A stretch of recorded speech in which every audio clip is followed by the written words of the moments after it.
Баршаңызға сәлем, сіздермен бірге Даму KZ арнасы. Бүгін сіздерге дедикейтор әдісін көрсететін боламын. Дедикейтор әдісі оқушылармен психологиялық дайындық жүргізуге болатын керемет әдіс. Сіздерге бүгін жасалу жолын көрсететін боламын. Алдымен каналға тіркеліп, лайк басып, комментарий қалдырып өтіңіздер. Ең алдымен қағазымызға осылай принтерден басып шығарып аламыз.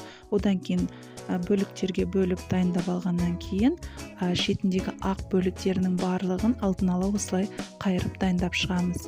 Одан кейін осы бөліктерін, шетіндегі ақ бөліктерінің барлығын желімдеп бір-біріне жабыстырып шығамыз.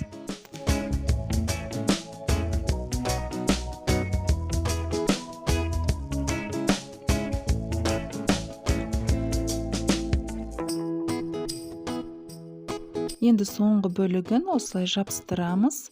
Дайын болған екі бөлікті бір-біріне осылай құрастыру үшін шетін барлығын желімдеп алып, бір-біріне біріктіреміз.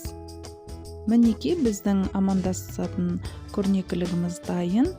Оқушылар бір-біріне лақтыра отырып, қай сөз түседі, сол сөзді бір-біріне айтатын болады. Әр сөзді айту арқылы оқушылар бір-бірімен жақсы қарым-қатынаста болатыны анық. Сондықтан сабақтарыңызда қолданып, сабақты психологиялық дайындықты жүргізуді әдетке айналдырыңыздар.